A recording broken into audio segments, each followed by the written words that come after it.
My name is Alara. I am 31 years old. For 7 years, my mother-in-law treated me like a temporary infection her family just had to wait out. She mocked my career, belittled my background, and constantly reminded me that her son, Vance, could have married a neurosurgeon instead of a woman who spent her days covered in plaster dust and paint. But I endured it. I smiled through the passive-aggressive holiday dinners, swallowed the insults wrapped in Southern charm, and built a life with the man I loved. Until a rainy Tuesday in October, when my mother-in-law arrived at my front door with 6 empty moving boxes, a pair of locksmiths, and my sister-in-law smirking behind her. She told me my marriage was over. Vance was filing for divorce, and I had exactly 2 hours to pack my clothes because she was giving my house the home I bought, the home I restored with my own bare hands to her pregnant daughter. She had a piece of paper signed by Vance, demanding I vacate the premises. She thought she had won. She thought I was going to cry, beg, or scream. Instead, I walked over to my antique writing desk, opened the bottom drawer, and handed her the actual original deed to the estate. I didn't say a word. I just watched her eyes scan the thick legal paper. I watched the triumphant smile slide off her face, replaced by a confusion that quickly morphed into sheer, unadulterated terror. Because what she didn't know, what Vance had been too arrogant to realize, was that by legally claiming ownership of that property at that exact moment, they hadn't just stolen a house. They had just assumed a debt so massive, so catastrophic, that it would completely annihilate their family's entire financial existence by Friday morning. Before I get into the details of exactly how I legally dismantled my toxic in-laws, I want to take a pause. If you have ever poured your heart and soul into a relationship, only to be treated like you were disposable. If you know what it feels like to sit at a dinner table surrounded by a family that looks at you like you are nothing, I want you to comment the word survival below. Let me know I am not speaking into the void. And if you want to see exactly how a woman pushed to the absolute edge strikes back, make sure to like and subscribe. Because the story I am about to tell you is proof that the most dangerous person in the room isn't the one yelling, it's the one taking notes. Let me take you back to the beginning, to the foundation of the lie I lived for the better part of a decade. I met Vance when I was 24. He was charming, possessed a magnetic sort of confidence, and worked in venture capital. I was an architectural historian and restoration specialist. I spent my days crawling through condemned 19th century homes, assessing structural integrity, and dreaming of bringing forgotten architecture back to life. Vance found my passion quaint. He called it my little hobby. I thought it was an affectionate tease. I didn't realize it was the exact same phrasing his mother used to diminish anything she didn't understand. The first time I met Coraline, we were at her sprawling, immaculate country club estate in a wealthy suburb. Coraline was the kind of woman who wore cashmere in the middle of July and never spoke above a conversational volume, mostly because she expected everyone else to quiet down when she opened her mouth. From the moment Vance introduced me, her eyes did that subtle, sweeping assessment from my practical boots to my unmanicured hands, and found me entirely lacking. An architectural historian, Coraline said, testing the syllables on her tongue like sour milk. How fascinating. Tell me, Alara, does that actually pay a mortgage? Or is it more of a volunteer pursuit? Vance laughed. He actually laughed. She does all right, Mom. She's got a good eye. I should have walked out the door right then. But love is a powerful anesthetic. It numbs you to the red flags until you are bleeding out. The golden child of the family was Jessamine, Vance's younger sister. Jessamine was everything Coraline wanted in a daughter. Polished, fiercely ambitious in climbing the social ladder, and married to a corporate lawyer named Thorne. Jessamine viewed me not as a sister-in-law, but as an unfortunate blemish on family photos. Whenever the family gathered, the dynamic was fiercely rigid. Coraline held court. Jessamine played the perfect princess. Vance soaked up their adoration. And I was expected to sit quietly, nod, and compliment the catering. 3 years into our relationship, we got married. It was a small ceremony, mostly because Coraline forgot to mail out the invitations to my side of the guest list until 4 days prior. 2 months after the wedding, I found my dream project. It was a decaying, breathtakingly complex Victorian estate known as the Ashcroft Manor. It sat on 3 acres of overgrown land, featured rotting wraparound porches, and possessed a foundation that needed a miracle. It was being sold at a public auction for a fraction of its potential value. I wanted it. I had inherited a substantial trust fund from my late grandfather, a quiet, frugal man who invested heavily in municipal bonds. I had never touched the money. I used it to buy Ashcroft Manor outright, in cash. Vance was furious. It's a money pit, Alara. You just threw away our financial security on a haunted house.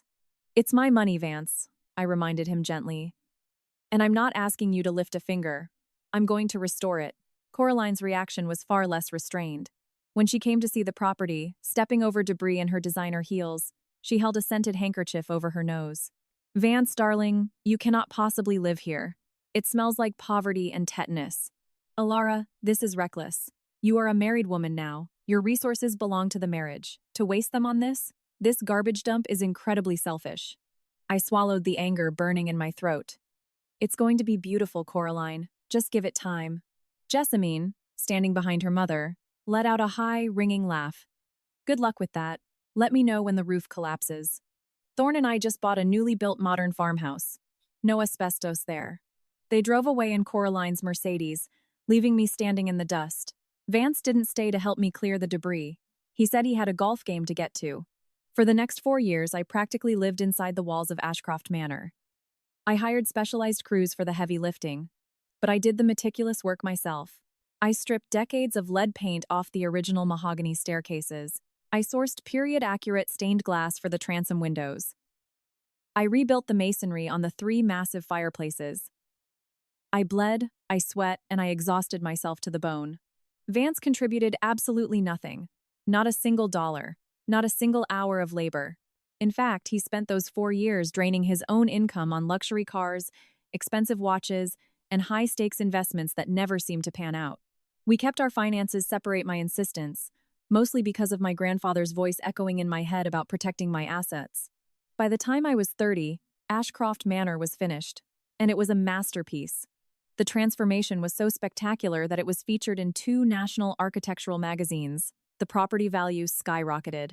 A local appraiser casually mentioned that with the historical preservation tax credits I had secured and the sheer quality of the restoration, the estate was worth roughly $2.8 million.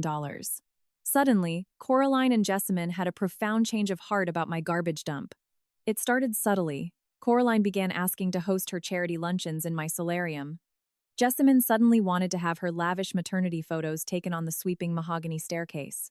I allowed it, foolishly hoping that my hard work had finally earned me a place at their table. I was wrong. It didn't earn me a place. It made me a target. Thanksgiving of last year was the turning point. The entire family was gathered in the formal dining room of Ashcroft Manor. I had spent 3 days cooking. The crystal glasses gleamed under the restored chandelier. Coraline sat at the head of the table, a position she simply assumed upon walking into my house. Jessamine, heavily pregnant with twins, sat to her right, complaining about how cramped her modern farmhouse felt now that she needed 2 nurseries. You know, Coraline said, tapping her manicured fingernail against the rim of her wine glass, her voice carrying that deadly, casual authority. It really is a shame that this massive house is wasted on just the 2 of you, especially since Alara is so focused on her career.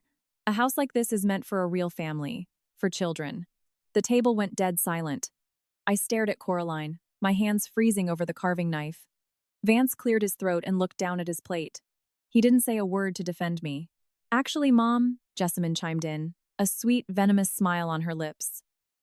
Thorne and I were just saying how perfect this layout would be for the twins. The grounds are so expansive. It's exactly what we need. I forced a tight, polite laugh.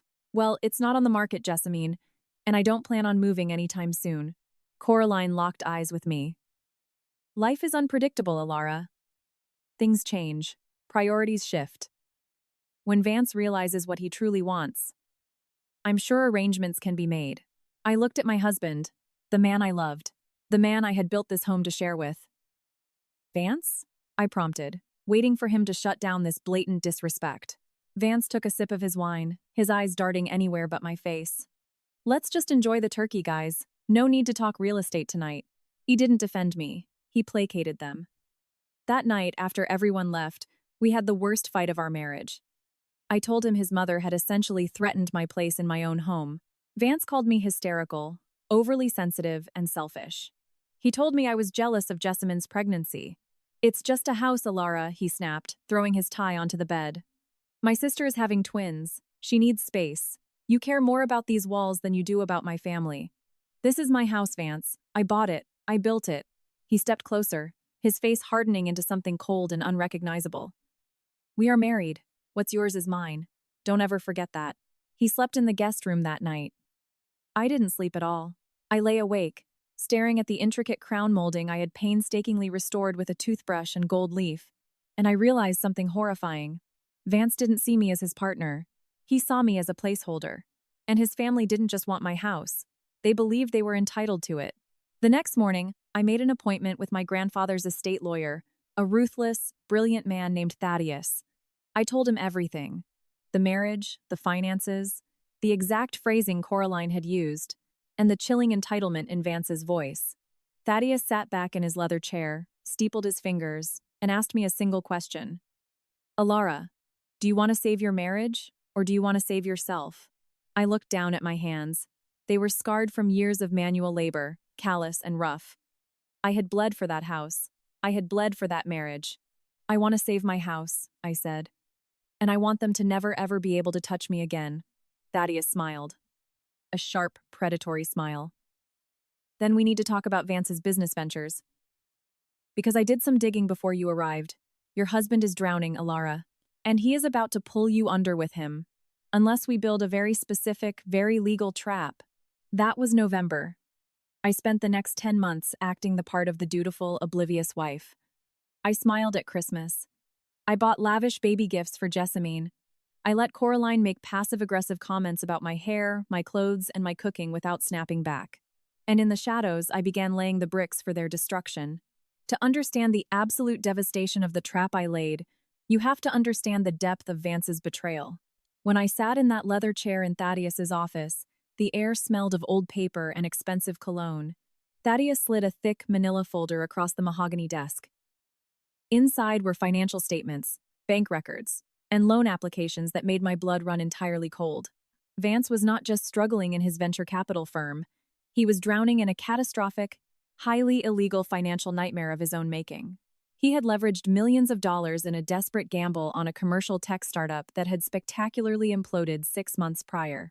To cover his massive losses and hide the failure from his partners, and more importantly, from his domineering mother Vance, had turned to predatory secondary market lenders, the kind of private equity firms that do not negotiate, do not offer extensions, and absolutely do not care about your pedigree. They wanted their money, and they wanted it with an astronomical interest rate. Vance was bleeding cash just to keep the interest at bay, and his accounts were effectively drained. But that wasn't the part that made my hands shake. The part that broke whatever remaining love I had for my husband was the final document Thaddeus showed me. It was a loan application for $4.5 million, secured against the appraised value of Ashcroft Manor. And at the bottom of the last page, resting on the signature line, was my name, forged. Vance had perfectly replicated my signature, attempting to use the home I had restored with my own bleeding hands as collateral to save his own skin. He had submitted the preliminary paperwork, relying on his connections in the banking world to push it through without my physical presence. A normal person would have gone to the police. A normal person would have screamed, filed for divorce the very next morning, and let the authorities drag Vance out of our home in handcuffs. But Thaddeus looked at me, his eyes sharp and calculating, and pointed out a harsh reality. If I exposed the fraud now, Coraline would instantly deploy her vast wealth to protect her son. She would hire a fleet of ruthless attorneys, bury me in litigation, claim I was a hysterical, disgruntled wife who signed the papers and simply forgot, and she would drag the divorce out for years. I would spend the next decade fighting to keep my own house, bleeding my trust fund dry in legal fees, while Vance and his mother painted me as the villain in their high society circles. I didn't want a legal battle, I wanted an execution. We let the loan process, Thaddeus said, his voice dropping to a conspiratorial murmur. We don't stop it. But we restructure the asset holding. You bought the house in cash, meaning you have absolute, unencumbered power to dictate how the title is held. We will transfer Ashcroft Manor into a hyper-specific, irrevocable holding trust. We will legally tie Vance's toxic predatory debt directly to the physical deed of the property, utilizing a cross-collateralization poison pill. I listened, my heart pounding a steady, furious rhythm against my ribs. Thaddeus explained the mechanics of the trap with the precision of a surgeon.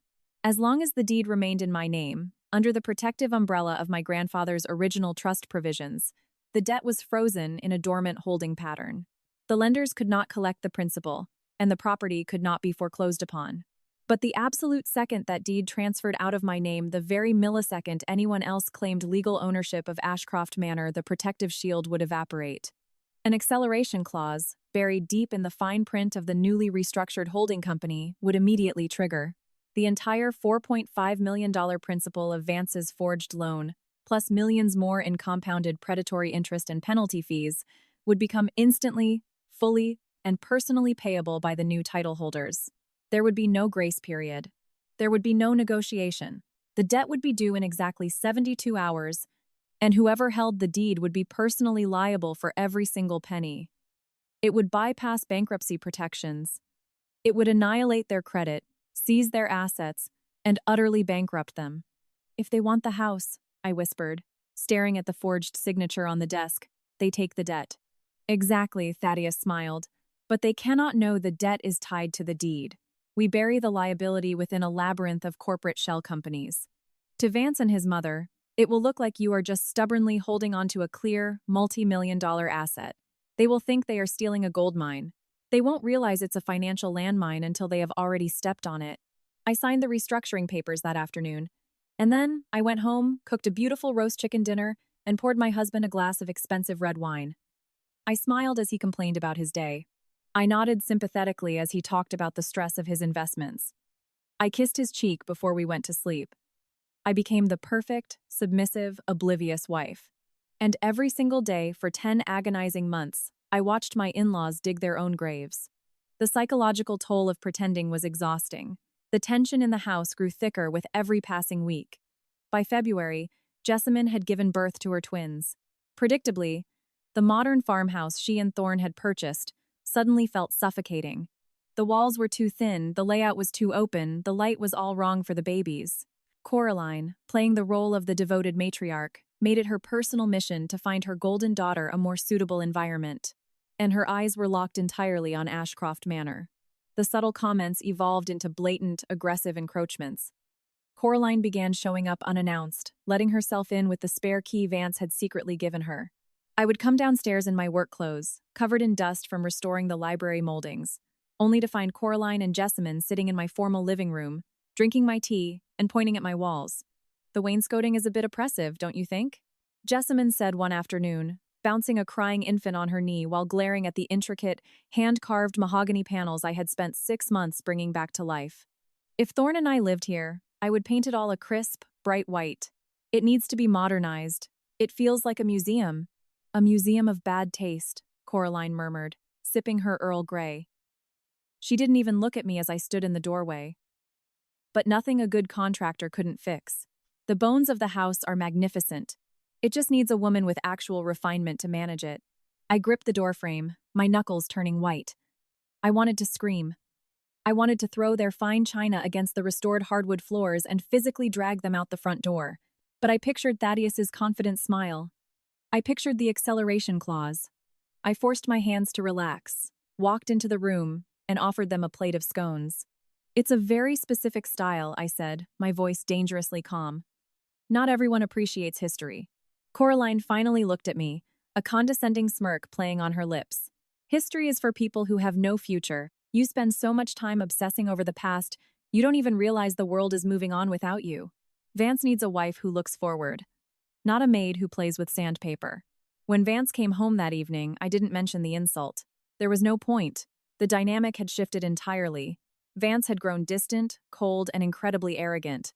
He believed his forged loan was keeping his creditors at bay, and he believed I was too stupid to notice the financial anomalies in our household.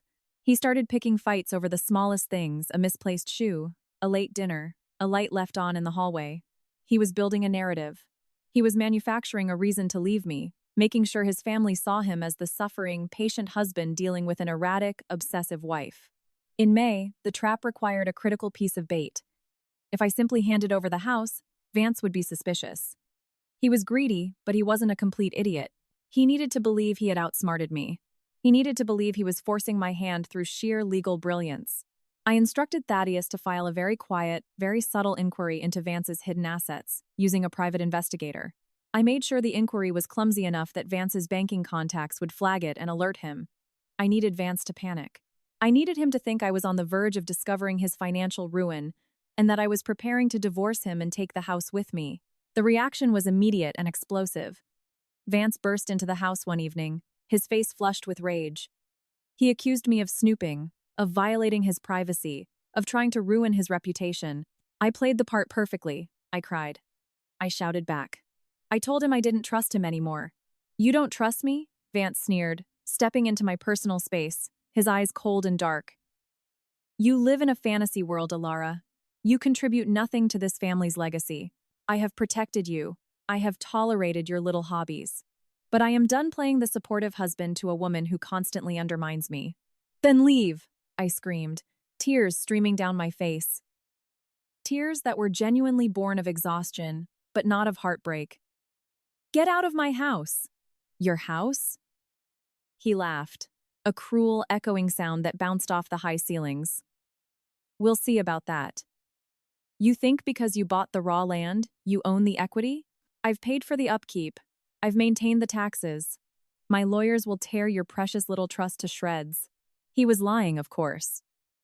I had paid every single property tax bill. I had funded every single repair. But Vance was banking on his mother's legal team to bury the truth under a mountain of injunctions. He stormed out of the house, packing a single duffel bag, and moved back into Coraline's sprawling estate. For the next 4 months, I lived in total isolation. The silence of Ashcroft Manor was absolute. I spent my days polishing the floors, tending to the gardens, and preparing my exit. I packed all of my grandfather's heirlooms, all of my sensitive documents, and my most cherished possessions into a secure, climate-controlled storage unit. I left the house fully furnished with the expensive, superficial pieces Vance had purchased over the years, the massive leather sofas, the modern art he insisted on hanging in the den, the absurdly expensive espresso machine. I made it look like I was still completely entrenched, completely oblivious to the hammer that was about to fall. Vance's lawyer, a slick, aggressive bulldog paid for by Coraline, sent me a barrage of terrifying letters. They demanded I vacate the property. They claimed Vance had a vested marital interest in the estate due to sweat equity and financial contributions. They threatened to drag me through a devastating public trial that would ruin my professional reputation as a historian if I didn't quietly sign over the deed as part of an uncontested divorce settlement. Every single letter they sent, Thaddeus intercepted, analyzed, and added to our arsenal. We didn't respond to their aggressive demands. We stalled. We sent vague requests for mediation. We infuriated them with silence, winding their patience tighter and tighter until they were practically vibrating with the need to crush me. And then, in late September, Jessamine's husband, Thorne, was laid off from his corporate law firm. The family kept it a fierce secret, but Thaddeus's investigators found out within days. Without Thorne's massive salary, Jessamine could no longer afford the mortgage on her modern farmhouse, let alone the exorbitant lifestyle she paraded on social media. The panic in Coraline's camp must have been absolute. Jessamine was about to lose her home, Vance was drowning in hidden predatory debt, and the only lifeline they saw was the $2.8 million equity locked inside the walls of Ashcroft Manor. They needed my house. They didn't just want it out of spite anymore. They desperately, fundamentally needed it to liquidate or leverage in order to save their crumbling empire. That desperation made them reckless. Vance's lawyer drafted a final, brutal divorce settlement. In it, Vance agreed to waive all claims to any future spousal support, and he would take full responsibility for his own business debts, a clever phrasing designed to keep me from looking too closely at his liabilities. In exchange, I would immediately sign over the deed to Ashcroft Manor, transferring it into a newly formed trust controlled jointly by Vance and Coraline, for the benefit and housing of the extended family. They offered me a pathetic sum of $50,000 in relocation assistance. It was an insult. It was a joke. It was the most beautifully perfect document I had ever seen in my entire life. Thaddeus reviewed the settlement, checking every single clause against our poison pill structure. If you sign this, Alara, he said, his voice deadly serious, the deed transfers immediately upon notarization. The second their trust assumes ownership, the acceleration clause triggers. The $4.5 million debt, plus penalties, becomes their personal liability. They are indemnifying you from Vance's debts, meaning they can't even try to drag you back into the blast radius. They have literally handed you the detonator. When do I sign? I asked, my voice steady. We don't sign it and send it back, Thaddeus advised, a wicked glint in his eye. If you make it easy, they might get suspicious. You have to make them rip it from your hands. Let them come to you. Let them force it. So, I ignored the settlement. I let the deadline pass. I ignored Vance's angry text messages. I ignored the voicemail from Coraline where she called me a stubborn, classless child. I waited in the quiet of my beautiful, restored mansion, listening to the rain beat against the stained glass windows, knowing that the storm outside was nothing compared to the hurricane I was about to unleash. Which brings us to that Tuesday in October. The morning was gray, bitter, and pouring rain. I was sitting at my antique writing desk in the front parlor, drinking a cup of black coffee, when I saw the headlights cut through the gloom. A massive luxury SUV pulled up the gravel driveway, followed closely by a large moving truck and a smaller, unmarked van. I didn't panic. I took a slow, deliberate sip of my coffee. I stood up, smoothed down the front of my practical wool sweater, and walked to the grand entryway. I didn't even lock the door. I just waited. The heavy oak door swung open without a knock. Coraline stepped into the foyer, shaking the rain from her designer trench coat. Behind her came Vance, looking smug and exhausted, and Jessamine, holding a clipboard like she was a general surveying a conquered battlefield. Two men in work uniforms, the locksmith, stood awkwardly on the porch. "Alara," Coraline said, her voice dripping with artificial pity. "I see you haven't started packing. Typical. Always leaving the hard work for everyone else." I crossed my arms, leaning against the banister of the staircase I had restored by hand. "What are you doing in my house, Coraline?" Vance stepped forward, slapping a thick manila envelope against his palm. "It's over, Alara. My lawyers got an emergency injunction. You ignored the settlement deadline. The judge has granted a temporary order granting me possession of the marital property pending the final divorce decree. You have 2 hours to get your personal clothes out of here. The locksmiths are changing the locks today." It was a bluff, a total manufactured bluff. Thaddeus had already warned me they might try a fake eviction tactic to bully me into signing the paperwork on the spot. Emergency injunctions don't work like this. But I didn't call him on it. I played the part they expected. "You can't do this," I said, injecting exactly the right amount of panic into my voice. "Vance, this is my home. You have no right." "I have every right," Vance shouted, his facade of patience cracking. "I am done playing games with you. Jessamine and the babies need a secure place to live. I am taking control of my assets. You are going to sign the final quitclaim deed right now, take your $50,000, and walk away. Or I will have the police drag you out for trespassing." Jessamine smirked, walking past me into the formal living room. "I told you, Mom. The wainscoting has to go immediately. I want painters in here by tomorrow morning." Coraline pulled a sleek silver pen from her purse and laid the final, notarized settlement agreement on my writing desk. "Sign the paper, Alara. Have a shred of dignity and leave quietly. You never belonged in this family, and you certainly never belonged in a house like this. It's time to give it to the people who deserve it." I looked at the three of them. I looked at the arrogance radiating from their pores. I looked at Vance, the man who had promised to love and protect me, who was now standing in my foyer, eagerly waiting to throw me out into the rain so he could steal my life's work. The fear completely left my body. The act was over. I walked over to the antique writing desk. I didn't reach for the silver pen. Instead, I opened the bottom drawer, which I had unlocked specifically for this moment. I reached inside and pulled out a heavy, watermarked envelope containing the original, unencumbered deed to Ashcroft Manor, fully signed and officially stamped with the transfer authorization to their joint family trust. I had signed it in Thaddeus's office 3 days ago. I placed it gently on top of their settlement agreement. Vance stared at the envelope. Coraline frowned, her hand hovering over the desk. "What is this?" Vance demanded, his eyes narrowing in suspicion. "That," I said, my voice dropping the panicked pitch, replacing it with a cold, terrifying calm, "is exactly what you asked for. The signed, notarized, fully executed deed to Ashcroft Manor. It is officially transferred into your family trust. I filed the electronic copy with the county clerk at 8 a.m. this morning. You own the house, Vance. It's yours." The room went dead silent. The only sound was the rain lashing against the windows. Jessamine let out a short, triumphant laugh. "Wait, really? She just gave up?" Coraline looked at me, her eyes searching my face for the catch, for the trick. She couldn't comprehend why I wasn't fighting, why I wasn't screaming. "You filed it this morning? Without negotiating?" "I didn't need to negotiate," I said, stepping away from the desk. "I read your settlement, Vance. You waived all spousal support. You indemnified me from all of your personal and business debts. You demanded the deed in exchange. I accepted your terms exactly as written." Vance snatched the deed from the desk, his eyes scanning the legal jargon, looking for a flaw. When he found none, a massive, greedy smile spread across his face. You actually did it. You finally realized you couldn't beat us. He looked at his mother, victorious. It's done. We have the equity. You don't have equity, Vance, I said softly.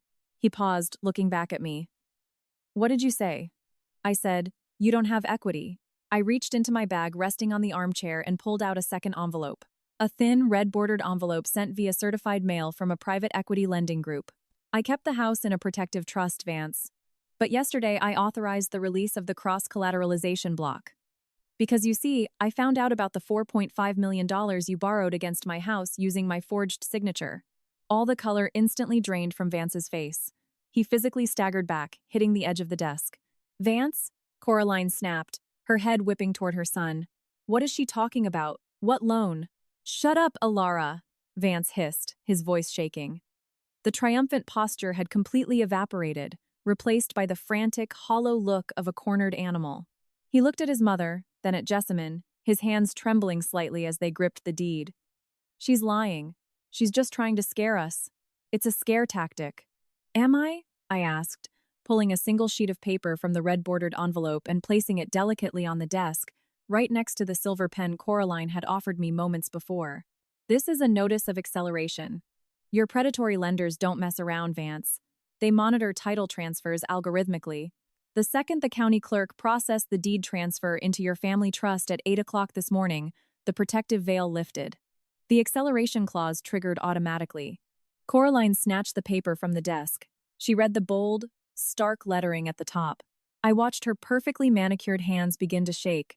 I watched her pristine, aristocratic composure shatter like cheap glass hitting a brick wall. $4.5 million, Coraline whispered, the numbers catching in her throat. She looked up at Vance, her eyes wide with a horrified, dawning comprehension. Plus $2.1 million in compounded penalty interest. Due in full? By Friday? Jessamine dropped her clipboard. It clattered against the hardwood floor. Wait, what? Mom, what does that mean? Vance, what did you do? He forged my signature on a massive, illegal loan using Ashcroft Manor as collateral, I explained calmly, my voice, the only steady thing in the room. He thought he could use the house to cover his catastrophic venture capital losses. But because of the way I structured the holding trust, the debt was frozen, uncollectible. As long as I owned the house, they couldn't touch it. The only way the debt could become active, the only way they could collect, was if the title transferred to a new owner. I smiled, a slow, freezing smile that made Vance take another step back. You see, Vance, I didn't just give you my house. I gave you your debt. You demanded ownership of the asset. You indemnified me from your liabilities in your own divorce settlement. You signed it. Your mother signed it as a trustee. You legally claimed the physical property, and the acceleration clause made the debt a personal liability to the title holders. You don't own a $2.8 million estate. You owe $6.6 million to people who do not care about your country club membership. This is illegal, Coraline shrieked, her voice cracking, her poise completely destroyed. This is fraud. We will sue you into oblivion. You can't just transfer a fraudulent loan to us. You can't sue me, Coraline, I said, leaning closer, dropping my voice to a whisper that cut through the cavernous room. Because Vance committed the original fraud. He forged my signature. If you try to challenge the debt in court, the lenders will simply produce the loan application. The forensic handwriting analysis will prove Vance forged it. He will go to federal prison for wire fraud and bank fraud. You are trapped. If you fight the debt, your son goes to jail. If you accept the debt, you are bankrupt. Vance's knees literally buckled. He grabbed the back of a chair to keep from collapsing. You knew. You knew the whole time. For 10 months, I confirmed, my voice carrying no pity, no remorse. I watched you treat me like garbage. I watched your mother insult me in my own home. I watched your sister try to measure my walls for her nurseries. I cooked your dinners, Vance. I ironed your shirts. And every single day, I sat in Thaddeus's office and carefully, meticulously built the cage you just eagerly locked yourself inside. Jessamine was hyperventilating now, clutching the banister. Mom, the trust. My house is in that trust. My kids' college funds are in that family trust. If they collect against the trust, they will liquidate everything, I said, turning to Jessamine. The trust is the primary guarantor of the title. The lenders will seize Ashcroft Manor by Friday. When it doesn't cover the 6.6 million, they will seize the assets of the trust. Your mother's estate, your remaining bank accounts, your cars. They will take it all, Jessamine. You wanted my house so badly? I hope you enjoy it for the next 72 hours because on Friday, the bank is going to kick you out, just like you tried to kick me out today. Coraline launched herself at me. It wasn't a calculated, elegant movement. It was the feral, desperate lunge of a woman who had just watched her entire dynasty burn to ash. I didn't flinch. I just stepped back as the two locksmiths, who had been standing frozen on the porch, suddenly stepped inside and grabbed her by the arms, restraining her. They weren't just locksmiths. I had hired them through a private security firm. "Get your hands off me!" Coraline screamed, struggling against the men, her designer coat slipping off her shoulders. "I will ruin you, Alara. I will destroy your life. You are nothing. You are a pathetic, dirty little nobody." "I'm the nobody who just bankrupted you, Coraline," I said, walking over to the coat rack and slipping on my own practical, weatherproof jacket. I picked up my overnight bag, which I had packed that morning. Everything else of value, my heirlooms, my documents, my cash, was already safe in a secure storage facility. And frankly, I think the house looks better without you in it. I walked toward the front door. Vance didn't try to stop me. He was sitting on the floor, his head in his hands, staring at the notice of acceleration like it was a death warrant. Jessamine was sobbing hysterically, screaming at Vance, hitting his shoulder, demanding to know how he could have ruined her life. The perfect, pristine family had collapsed into a pit of screaming, backstabbing chaos in under 5 minutes. I stepped out onto the porch, the cold rain hitting my face.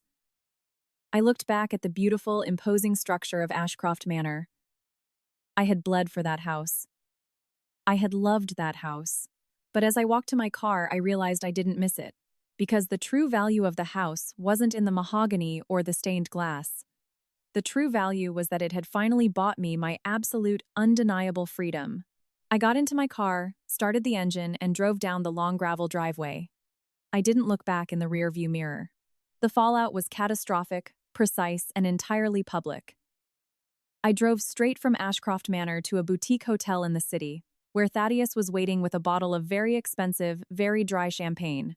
We sat in the lobby lounge, watching the rain wash the city clean, as he outlined exactly what was happening in the background. The private equity firm holding Vance's debt was notorious for their speed. When they received the automated alert that Ashcroft Manor had transferred ownership, nullifying the protective holding trust, they didn't just send a letter. They dispatched a team of asset recovery attorneys. By Wednesday morning, Vance and Coraline's family trust was completely frozen. I received the first phone call at noon on Wednesday. It was Vance. I let it go to voicemail. "Alara, please." His voice was broken, stripped of all the arrogance that had defined him for 7 years. He sounded like a terrified child. "Please pick up. They've frozen my accounts. My credit cards are declining. Mom's accounts are locked. You have to undo this. Call Thaddeus. Tell him there was a mistake with the transfer. I'll sign the house back to you. I'll give you whatever you want. Please, Alara, they are going to take everything." I didn't delete the voicemail. I saved it. A digital trophy of the exact moment Vance realized he was not the smartest person in the room. 2 hours later, Coraline called. Again, I let it go to voicemail. Her message was entirely different. There was no begging. Just sheer, unhinged venom.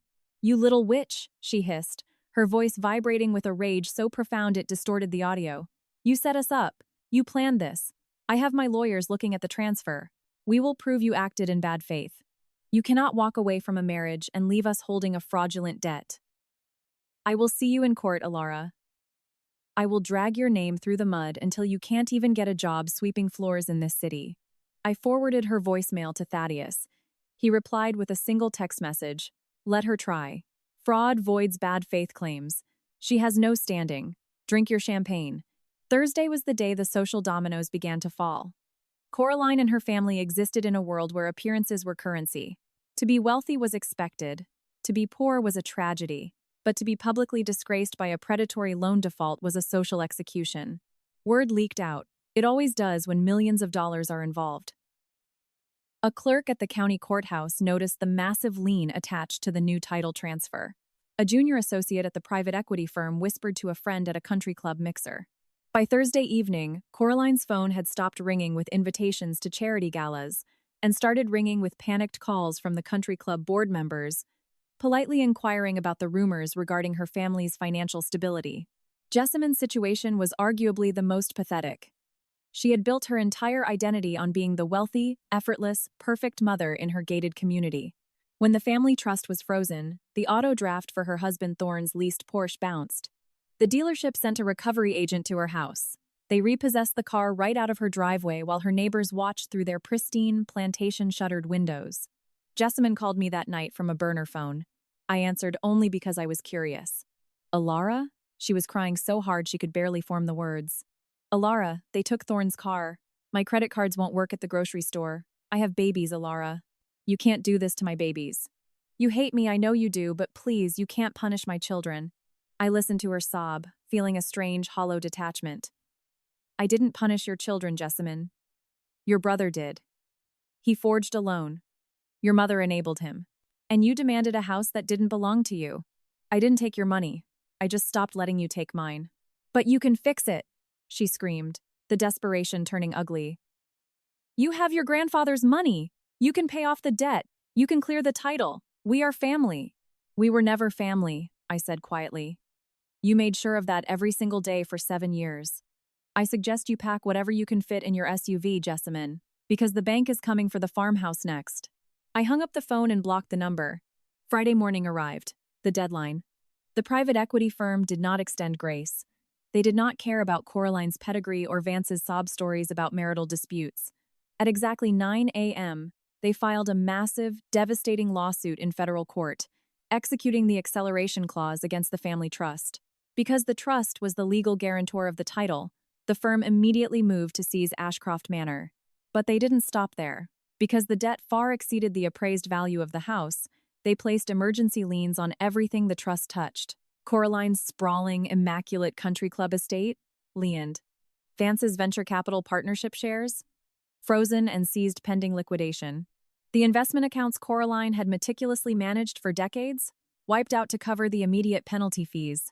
By Friday afternoon, my toxic in-laws had gone from being one of the wealthiest families in the suburb to being completely, utterly destitute.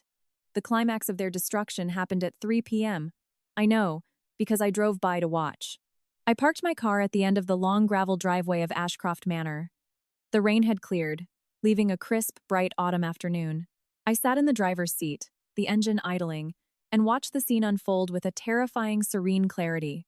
2 black SUVs belonging to the private equity firm's legal recovery team were parked in front of the grand entrance.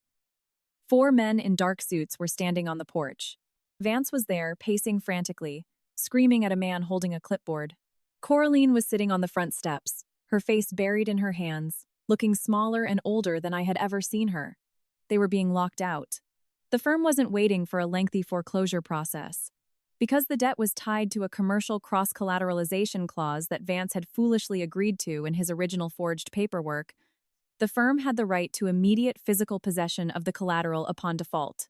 I watched as one of the men in suits calmly bypassed Vance's screaming, walked up to the heavy oak door I had restored, and changed the lock. He handed the new keys to his colleague. Vance saw my car. He stopped pacing. He stared down the driveway, recognizing my vehicle. For a long moment, we just looked at each other across the distance. I could see the absolute ruin in his eyes. He had lost his firm. He had lost his mother's fortune. He had lost the house. He had lost the marriage. He had nothing left but the clothes on his back and the terrifying reality that the federal investigators would eventually realize the original signature on the loan was forged, bringing criminal charges down on his head. He took a step toward my car, raising his hand, as if he was going to beg one last time. As if he thought I might roll down the window and save him. I didn't. I shifted the car into drive, turned the steering wheel, and drove away, leaving Ashcroft Manor behind me forever. The divorce was finalized 6 months later. Because Vance had indemnified me in his desperation to get the house, his lawyers had absolutely no grounds to touch my grandfather's trust fund, my savings, or my future earnings. The judge reviewed the settlement they had drafted, looked at the absolute financial crater Vance had turned into, and granted the divorce swiftly and cleanly. Vance didn't show up to the final hearing. He couldn't.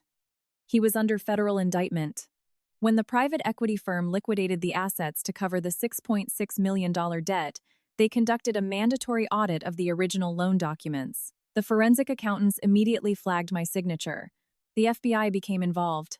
Vance tried to claim I had signed it willingly, but Thaddeus produced undeniable, time-stamped proof that I was out of the state at a historical preservation conference on the exact day the document was notarized. Vance's signature notary, a shady contact from his venture capital days, flipped on him immediately to save himself. Vance was facing up to 20 years in federal prison for wire fraud, bank fraud, and identity theft. The last I heard, he had accepted a plea deal for 7 years, desperately trying to avoid a trial that would expose the full depth of his financial incompetence. Coraline was forced to sell her country club estate to cover the remaining deficit of the trust. She moved into a small 2-bedroom condo on the wrong side of the city. The women she used to host for charity luncheons no longer returned her calls. She was entirely exiled from the social circles she had ruled with an iron fist. Jessamine and Thorne lost the modern farmhouse. Without the family trust to fall back on, they filed for bankruptcy. Thorne eventually found a job at a mid-level insurance firm, and they moved into a rented townhouse. There were no more lavish nursery photo shoots. There were no more snide comments about my career. They were too busy trying to figure out how to pay for diapers on a budget.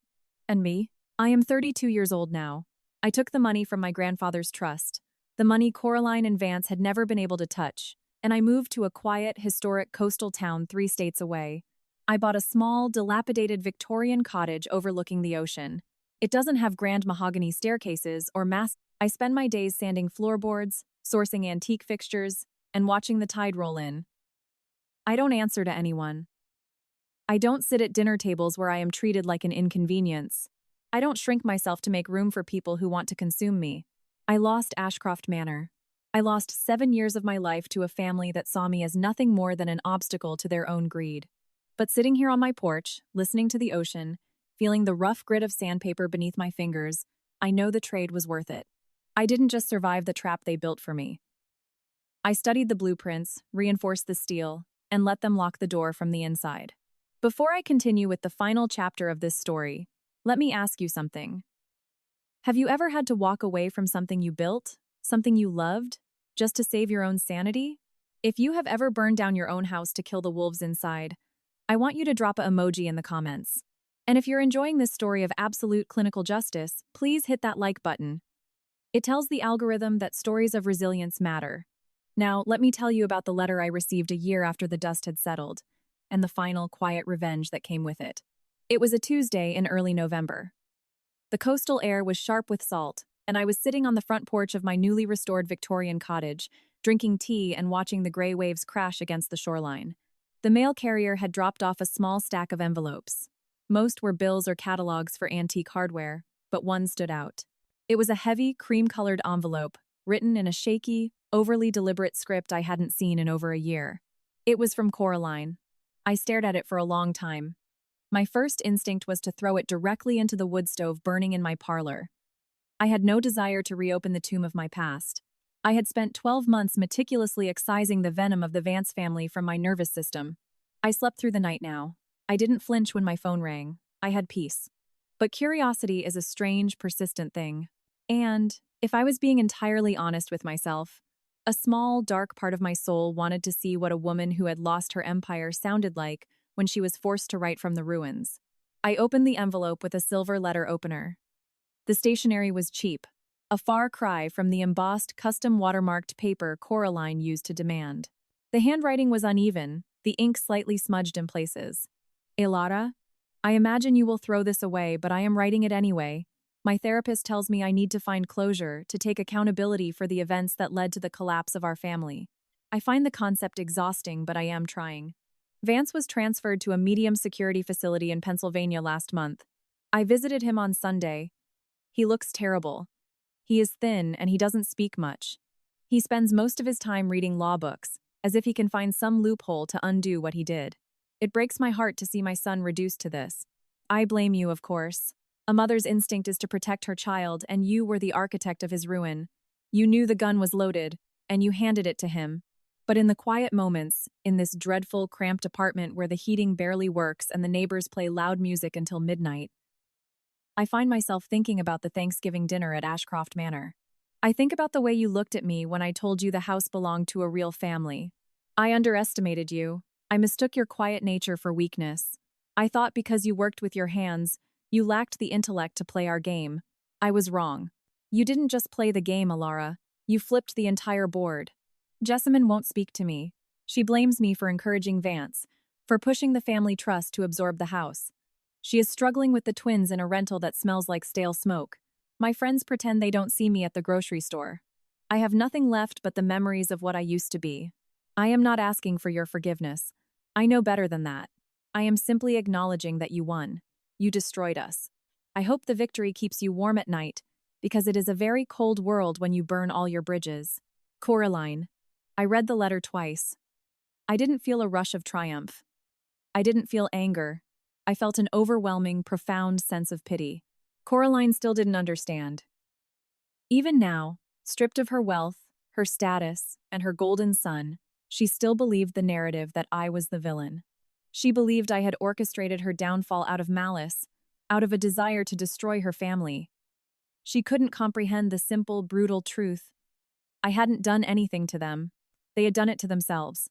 I hadn't forged the loan. Vance did. I hadn't demanded the house. They did. I hadn't forced them to indemnify me from the debt. Their own greedy lawyers did. I had simply stepped out of the way and allowed the consequences of their actions to finally, completely crush them. I didn't write back.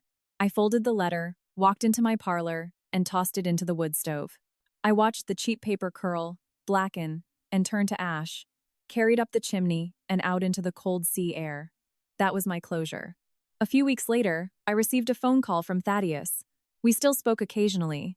He had become somewhat of a mentor to me regarding estate planning and asset protection. He was calling with an update on Ashcroft Manor.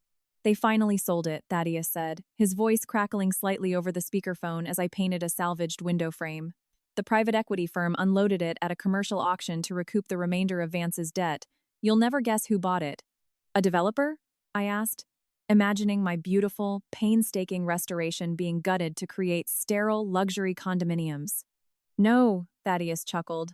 A historical preservation society based out of Boston. They saw the magazine features on your restoration work. They were furious when the bank seized it, and they pooled their endowment funds to buy it outright. They are turning it into a museum and a training center for architectural historians. They want to preserve exactly what you built, Alara. Your work is going to be protected in perpetuity. I stopped painting. The brush hovered in the air. A slow, genuine smile spread across my face. Ashcroft Manor wasn't going to be destroyed. It wasn't going to be inhabited by people who hated its history. It was going to become exactly what Jessamine had mockingly called it, a museum. But it would be a museum honoring the craft, the history, and the sheer force of will it took to bring something broken back to life. That's wonderful, Thaddeus, I said, my voice thick with emotion. That is the best news I've heard all year. There's more, he added, the amusement clear in his tone. The Society's board of directors wants to commission a plaque for the grand entryway. They want to name the main hall after the principal restorer. They want to name it after you, Alara. The Alara Vance Restoration Hall. I thought about Coraline. I thought about how she had told me history was for people with no future. Now, my name would be permanently etched into the history of the house she had lost everything to steal. Tell them I would be honored, I said. But ask them to drop the Vance. Just Alara. The Alara Restoration Hall. I think they can accommodate that, Thaddeus replied warmly. You've earned your name back. The following spring, I flew back to my home state for the grand opening of the Ashcroft Manor Museum. I didn't tell anyone I was coming. I simply bought a ticket, dressed in a sharp, tailored suit, and walked through the front doors of the house I had bled for. The Preservation Society had done an incredible job. They had maintained every detail of my restoration. The mahogany staircase gleamed. The stained glass caught the afternoon sun, casting fractured prisms of color across the polished hardwood floors. The house felt alive, breathing, free from the toxic, suffocating energy that Vance and his family had brought into it. I stood in the grand entryway, reading the bronze plaque mounted next to the parlor doors.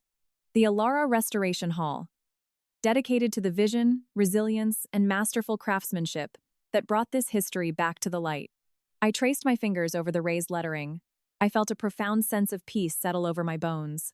The ghosts of the past were finally, permanently laid to rest. As I turned to leave, I noticed a woman standing near the back of the tour group, looking at the wainscoting. It was Jessamine. She looked entirely different. The polished, effortless glamour was gone. She was wearing a faded trench coat, her hair pulled back in a messy knot. She looked tired, aged by the stress of bankruptcy and the grueling reality of raising twins without a nanny or a trust fund. She was looking at the mahogany panels, the same panels she had once demanded be painted a crisp, bright white. She turned her head and saw me. She froze. The color drained from her face. For a moment, I thought she might run, or scream, or cause a scene. But she didn't. She just stared at me, her eyes wide and haunted. I didn't smile. I didn't glare. I simply met her gaze with absolute, unbothered neutrality. I let her look at me, let her see the woman she had tried so desperately to break, standing tall, successful, and completely free in the hall that bore her name. Jessamine looked down at the floor, her shoulders slumping in defeat. She turned and walked quickly out the back door, disappearing into the crowd. I didn't follow her. I didn't need to. I walked out the front doors, down the gravel driveway, and back to my rental car. I drove to the airport, boarded a plane, and flew back to my quiet cottage by the sea. That is the end of the story of my marriage. It is the story of how I lost a house, lost a toxic family, and found myself in the ruins. People often ask me if I regret buying Ashcroft Manor. They ask if I regret spending my trust fund on a house that ultimately became a weapon. I tell them no. I don't regret a single sanding block, a single drop of paint, or a single dollar spent. Because Ashcroft Manor was never just a house. It was a crucible. It burned away the illusions I had about love, about family, and about my own strength. It taught me that you cannot build a solid foundation with people who are actively trying to rot the wood. I am 33 years old now. My business restoring historical coastal properties is thriving. I have a dog named Barnaby, a massive, goofy golden retriever who sleeps on my feet while I draft architectural plans. I have friends who love me for who I am, not for what I can provide for them. I have a life that is entirely, unapologetically mine. If you take anything away from my story, let it be this. Do not let anyone convince you that your passion, your hard work, or your boundaries make you difficult or unworthy. Do not let people who contribute nothing to your life dictate the value of your efforts. And most importantly, when someone shows you they are willing to destroy you to save themselves, believe them. Do not fight them in the mud. Build a cage, leave the door open, and let their own greed walk them inside. Thank you for listening to my story. If it resonated with you, if it gave you a moment of clarity or a spark of courage to stand up to the toxic people in your own life, please subscribe, like, and share. Leave a comment with the word freedom if you made it to the end. Your support means the world to me, and it helps these stories reach the people who desperately need to hear them. Until next time, keep building your foundations strong, and never let anyone take your name.